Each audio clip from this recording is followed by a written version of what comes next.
Welcome in, ladies and gentlemen, to another edition of the Bengal Tiger Recruiting Podcast. I am Billy Embody, coming at you guys for this just solo period of time before we get into our interview with On3 National Scout Cody Bellaire coming back to the program. Excited to have Cody on. But first, want to remind you guys to subscribe to the BengalTiger.com using our YouTube podcast code LSU1. That's LSU, the number one. That gets you 2 months of the BengalTiger.com for just $1. That gets you through the Bayou Splash and into fall. It's the perfect time to jump on board with us to get all the recruiting scoop, team intel, and more as the summer rolls on for Brian Kelly's Tigers, and also basketball recruiting. Kim Mulkey and Matt McMahon heating up as well. We even dropped some baseball content lately on the team, and we'll have some recruiting content as well coming. So lots of good times are being had at the Bengal Tiger, our huge message board community as well. So we encourage you guys to join us there. And also want to remind you guys before we get to the interview that we are presented by myperfectfranchise.net. Andy Ludicky is a franchise consultant. He's also a franchise owner. He's been doing it for years now, and he helps people find franchises and businesses that fit their skill sets, financial requirements, time to commit to them, and all the reasons that people go into getting that side hustle, whether it's wanting to leave corporate America or looking for that side hustle to make more money, or just wanting to leave a legacy for your family and putting together a business that they can then take over and run. That's where Andy can step in and help you. Andy Ludicky provides his services for free. And so it costs you nothing to reach out at Andy, A-N-D-Y, at myperfectfranchise.net, or give him a call, 404-973-9901, and talk with him about how myperfectfranchise.net can help you find that perfect business opportunity to take on and change your life for the better. So Andy's been doing this for years, been involved in been involved in multiple businesses and has run them and helped people find the right fit for them as well. So reach out to Andy Ludicky today and talk with him. Costs nothing. His services are free. Andy at myperfectfranchise.net. So without any further ado, let's get to our interview with On3 National Scout Cody Bellaire. Welcome back to the Bengal Tiger Podcast. Billy Embody here. Happy to be rejoined once again on the Bengal Tiger Podcast with On3 National Scout Cody Bellaire. Cody, welcome back. Thanks for doing this. Billy, how are we doing, my friend? It's always a treat to hop on the pod with you. So anytime I can talk to Billy Embody, I'm having a good day. So today's a good day. Speaking of good days, Brad Davis, it seems like always has good days. And he got good news last week as LSU reeled in Carius Curne, one of the best overall prospects in the country. Cody, On3 loves them some Carius Curne. Brad Davis loves them some Carius Curne.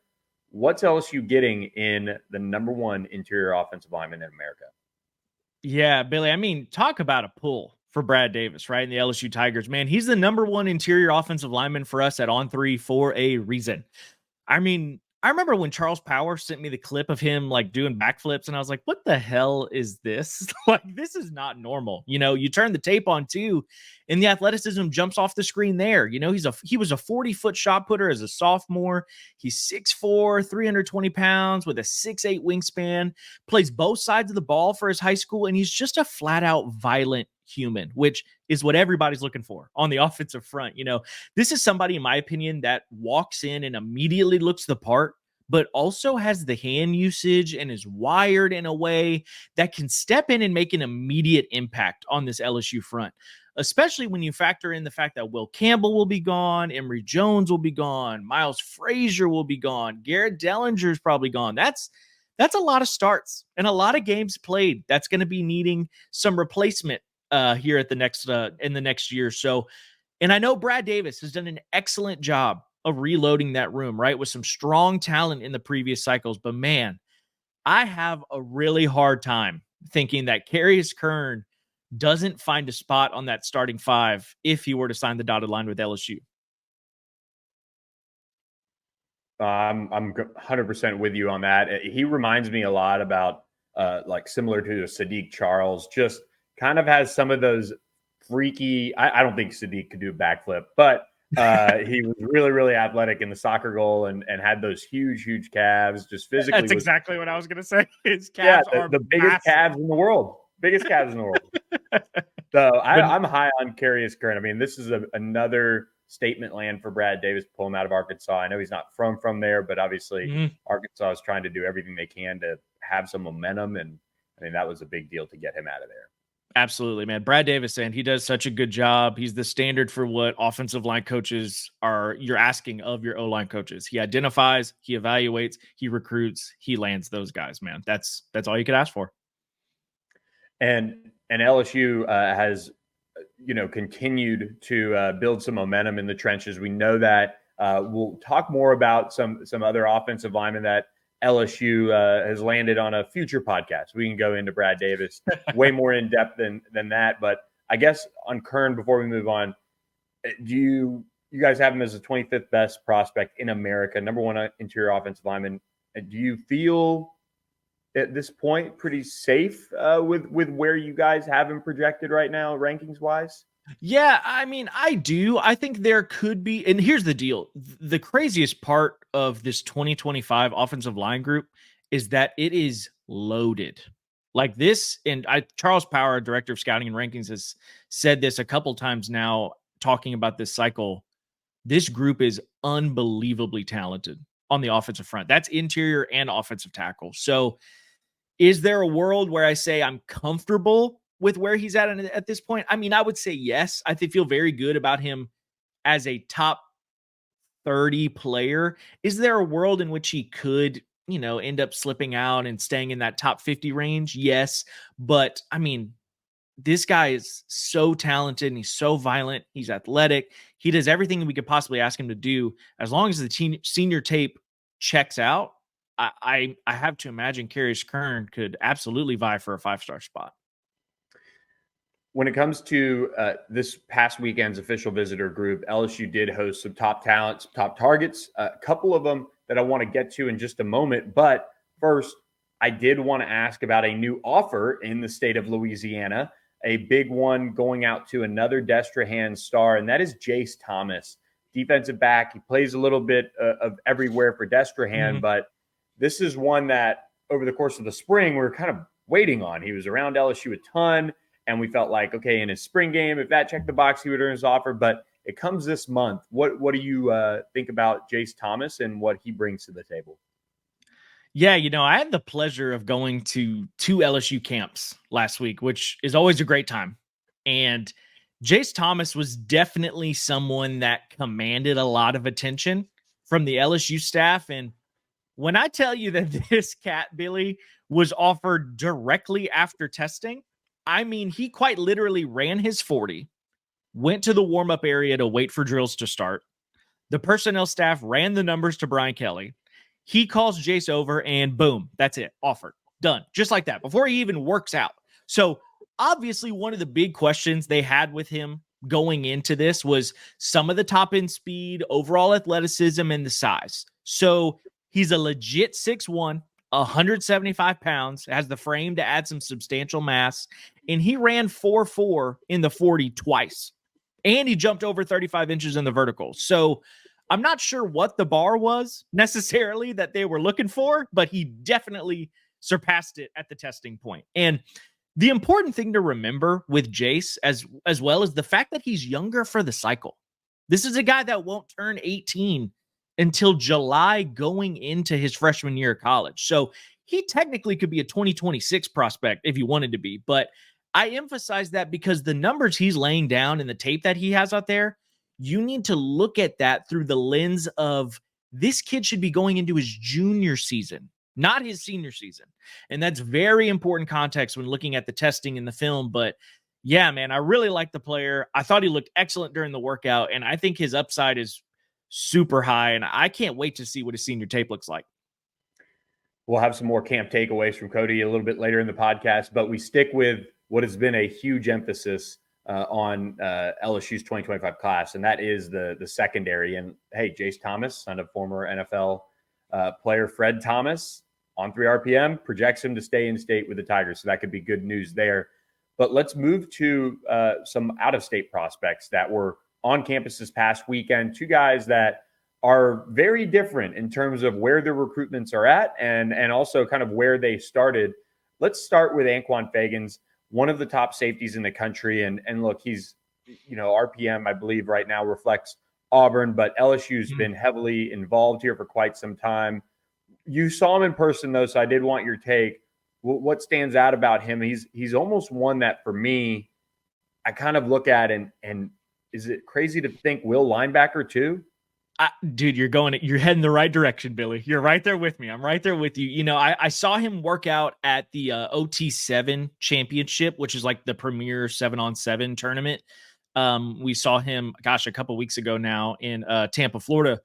But with Anquan, a lot of his game is downhill, right? And so to your point, Billy, there's a world in which you say, hey, if this kid's floating between like 6'5", 6'1", 200, 205 pounds out of high school, is there a world in which you say, hey guys, let's put like 15, 20 more pounds on this cat and just let him pin his ears back and go downhill? Just let him do that. Because as a Will backer, and Billy, you know this, you're being asked to do a lot more in the modern game of football as a backer these days in terms of coverage, playing to the flat, still working between the hashes, but a lot of your game is sideline to sideline. So what I think you're going to see a lot more, and Anquan Fagans is an example of this, is a lot of safeties transitioning down and adding weight and rotating down to the linebacker position. To me, Anquan has this ability to play sideline to sideline and still work downhill and thump and take on blocks. But the thing he does that the linebacker's position requires so much of these days is being able to cover and being able to play sideline to sideline. There's no mismatch if Anquan Fagans is lined up in man coverage. He can handle tight ends. He can handle running backs. He can handle receivers. He's a very versatile player. And I think what could be the best case for him is potentially rotating down and playing as a linebacker at the next level. Yeah, we're on the same page there. We do that from time to time. We did not talk about him though. You're before a smart the guy, podcast. Billy. So, you're a smart guy. Hey, every now and again. LSU on the flip side evaluated one of now the top corners in Texas and made a move. First Power 5 offer, first SEC offer, I believe, for Jason Stokes out of Pflugerville Weiss, right down the road from you, I believe. So he is on the rise. He's been really picking up a lot of interest. He was on campus for that official visit this past weekend. Wouldn't be a surprise if he maybe ended up in the class. And Corey Raymond, he loves some of these like late bloomers, guys he can evaluate. And then, of course, he's 6'3" as well. I mean, I tell everyone when we talk about corner play and LSU and Corey Raymond, he's the best coach in the country because he tells you exactly what he wants. There's no hyperbole. There's no, he's got to be a prototype perfect. No. Corey Raymond has a type. It's long, it's fast, and they have to have ball skills. And Jason Stokes has all three. In fact, when I was at camp, I had the chance to talk to Corey about it, and we had this discussion, and essentially we watched the tape together, and he was like, Cody, this is how I want them. Like, this is what I want my corners to be able to do. They have to be fluid. They have to be smooth. They have to be able to run with everybody that lines up across from them. But the most important thing for Corey is being able to play the ball in the air. It's about locating the football at its highest point. And it's not necessarily about getting picks, but it's about contesting at the high point of the catch.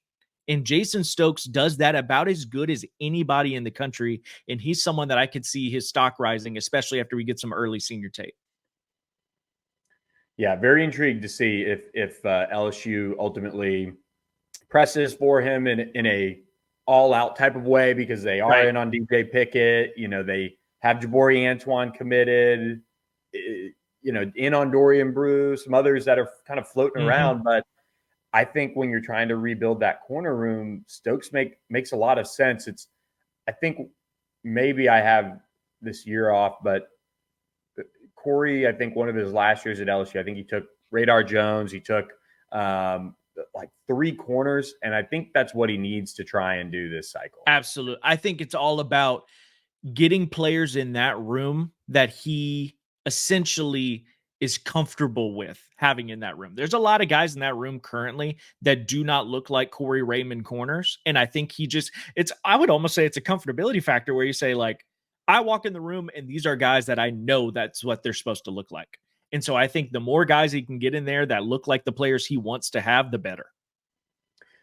Let's flip over to the guys that have got to defend the wide receivers. And LSU's coming into, I think, a critical point of this recruiting cycle where they're going to find out if they come up with one of these top, highly touted, highly sought after, tough recruiting battle wins for these wide receivers, or if they maybe need to dip into Louisiana and find a sleeper and do all of those things, which they've done, and it works. We know that. Three guys I want to talk about are all at various points. Jamie French, an elite wide receiver. He's one that LSU is kind of right there for. I don't know if they're going to be able to overcome Texas. CJ Wiley, they're locked in a recruiting battle with Georgia. And by the time some people might get to this podcast, will have probably made his decision if you're listening to this on Tuesday or beyond. But you also have Cortez Mills, who popped up on campus for an official visit last weekend. You can start with whoever you want, and I'll flash the profile up. But sure, give us a little feel for how different these guys are and what they all do out there.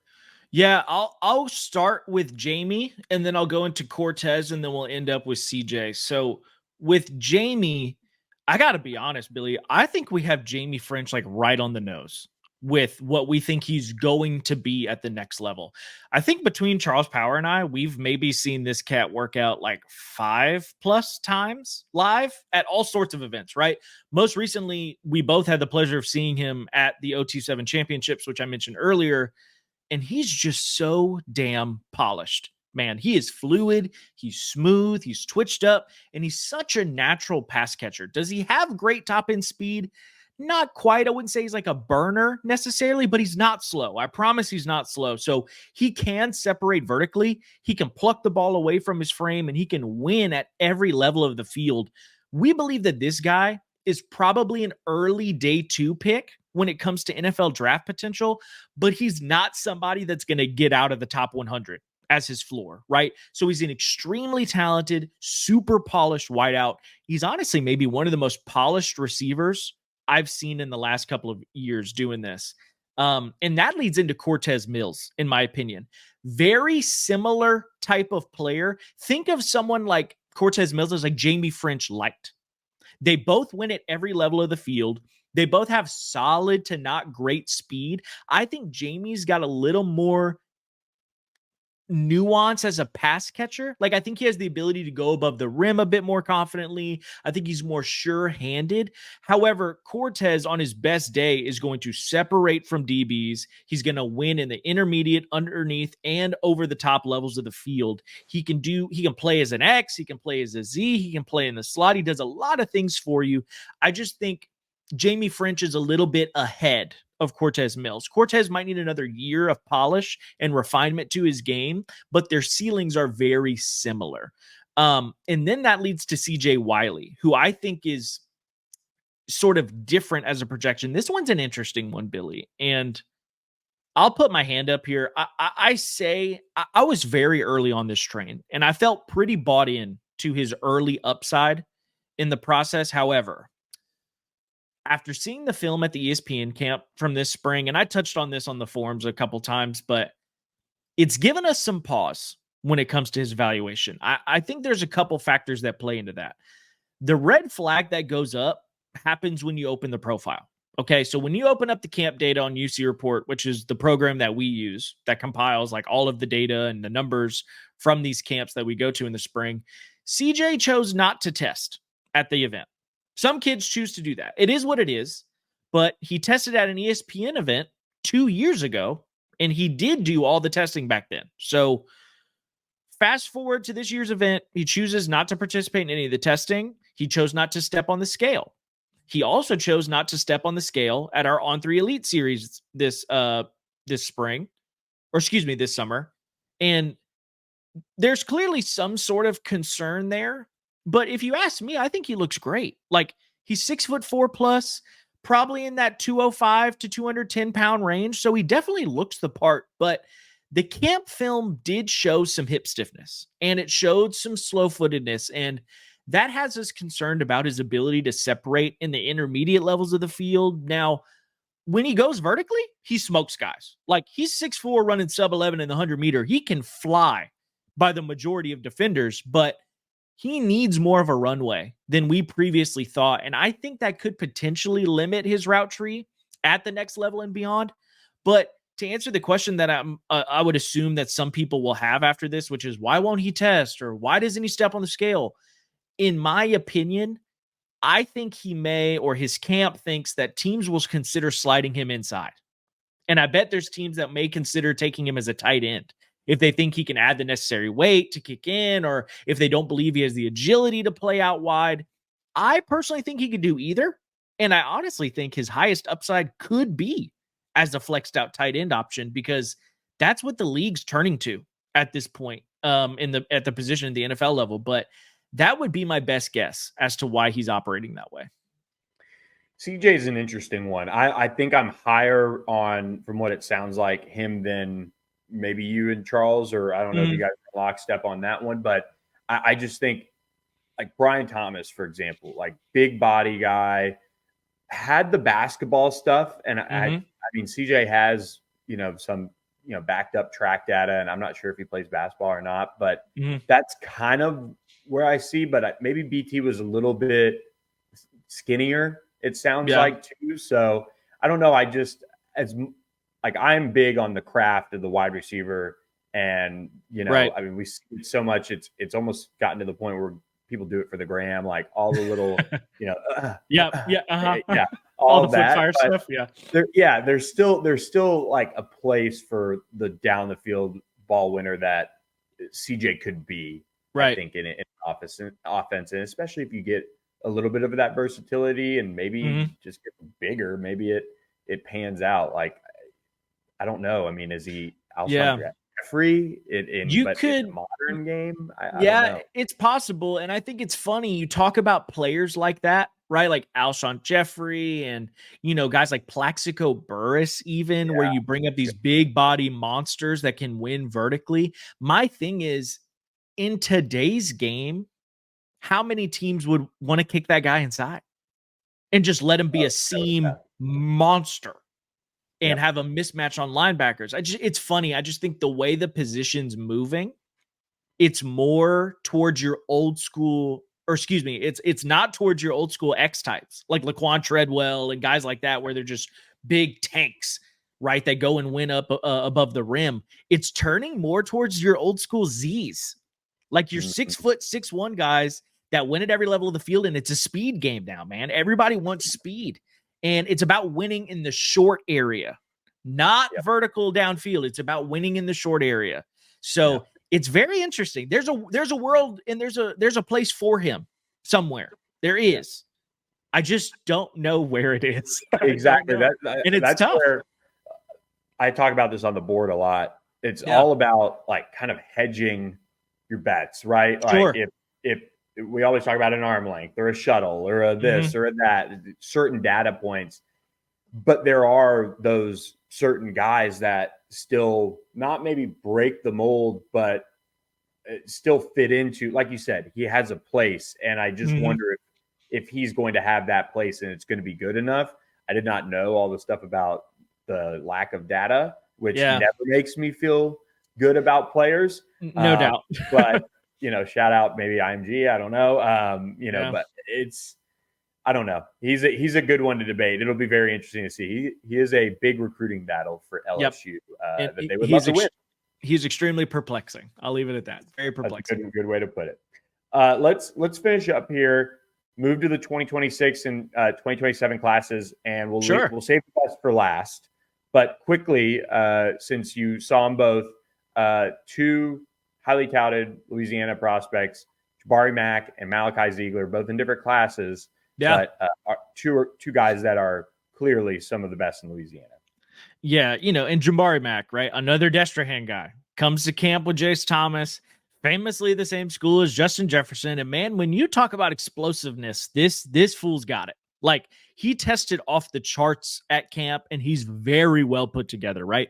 Right around 6 foot, 190 pounds as a 2026. He's got some serious juice. He was one of my favorites that I got to see move around at camp. So he'll definitely be one to watch for LSU fans down the line in the 2026 class. He's got an extremely high ceiling, very high floor. I think this is somebody that's going to be, very highly coveted in that LSU building when they get to that point in 2026. But the guy that was very interesting to me, moving over to the quarterback position, Malachi Ziegler. Okay, this is very interesting because it's an extremely loaded class in 2027. Very similar to the Ricky Collins, Eli Holstein, Arch Manning class. Were those guys? That was the 3, right? In all that same group, Billy? Correct me if I'm wrong. That was the 3? Okay. 2027 is going to be like that again. And it's Peyton Houston, Elijah Haven, Malachi Ziegler. And I was extremely fortunate enough, big shout out to On3 and the budgeting team. I got to see all 3 of them throw this offseason live in person, which was awesome. And I think I might be planting my flag in the Malachi Ziegler camp. I just think he's the happy medium of the other 2 passers, right? Peyton's the most polish. He has great snap. He gets the ball up and out quickly, but he's probably got the most limited ceiling of the bunch. Elijah Haven, the exact opposite. Has all the physical tools, but is easily the rawest of the 3 from a skill set standpoint. And I think Ziegler is just that right combination of natural arm talent, physical tools. He gets the ball up and out quickly. I think he's the one that might pan out the best in the long term. So we'll talk again after these guys play their sophomore seasons, but I do feel really good about Malachi Ziegler going forward. Yeah, we're coming off freshman seasons for these guys. People are like, who should they go after? I'm like, no. I can't right now. You're playing the long game, man. I'm telling you, until August 1st, I cover my ears when anyone says 2027. I still do it. I can't. So we'll get to that point, but oh man, there's so much time and there's so many games to be played. There's so much camp. There's so much physical development. Like, we're running a marathon, y'all, not a sprint. Like, you don't have to get there first as long as you're right. One guy I want on my team, just in general, if I need some help running a marathon or anything, really is Lamar Brown, one of the best in the country in his class of 2026. It's interesting because last summer we were at camp and Brad Davis and the defensive staff were bickering over who gets Lamar Brown if they do in fact get him, whether it be offense or defense. Now we fast forward again and people are talking about the same thing. I am in the camp that he is an offensive lineman. He could very well end up at offensive tackle if I'm running the show. His arm length is fine, but you say defensive tackle too, and that piques your interest, I hear. Yeah, I lead into this by saying he's the top ranked interior guy for us in 2026, right? But to your point, there's been a lot of buzz lately that Lamar himself wants to play defensive tackle at the next level. And we've been hearing that for a little bit now, but we have yet to really see him work out as a D tackle in person. But the tape itself is good, right? He plays both ways at ULab, so we have film for him playing defense. And luckily, this past week when I was at LSU camp, he worked out twice. He worked out on the first day I got there and the day I left, and he worked out on both sides of the ball, both workouts, but he took his one-on-one reps as a defensive tackle. And I was extremely impressed with what I saw. I will say that. I felt like his movement skills and burst for his size are exactly what you want. And I'm excited to update that profile, Billy, because he's probably close to 270, 275 pounds now. So he's put on some good weight, and that was huge for us because I wanted to see what those movement skills look like as he adds weight. I wanted to see what the body type looks like, and he checks out in both departments, right?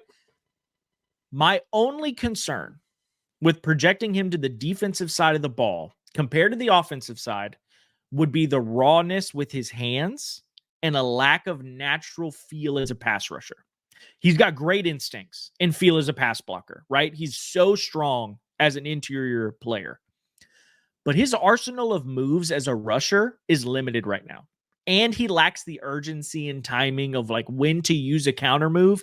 Again, that's very nuanced parts of D-line play, but it is something to make note of when we talk about transitioning to that side of the ball at the next level. To put it plainly, Billy, I think his ceiling at both positions is extremely high. First round potential, honestly, at both sides. But his floor to me could be lower as a D tackle than it would be as an interior offensive lineman.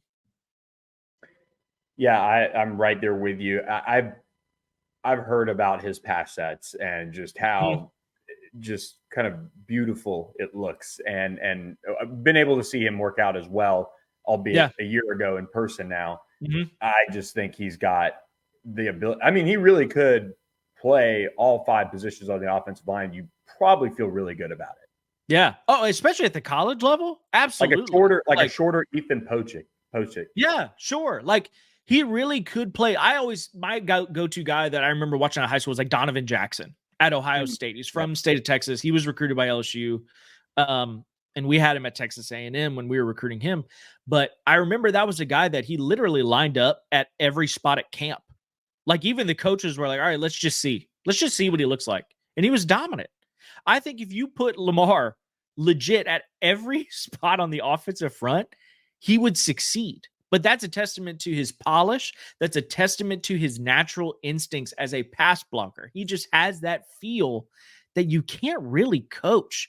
And I think that takes some time on the defensive side, knowing when to swipe, knowing when to counter, having that feel and sense of leverage as a defensive player comes with reps. And I think he just doesn't have as many reps on the defensive side as he does on offense.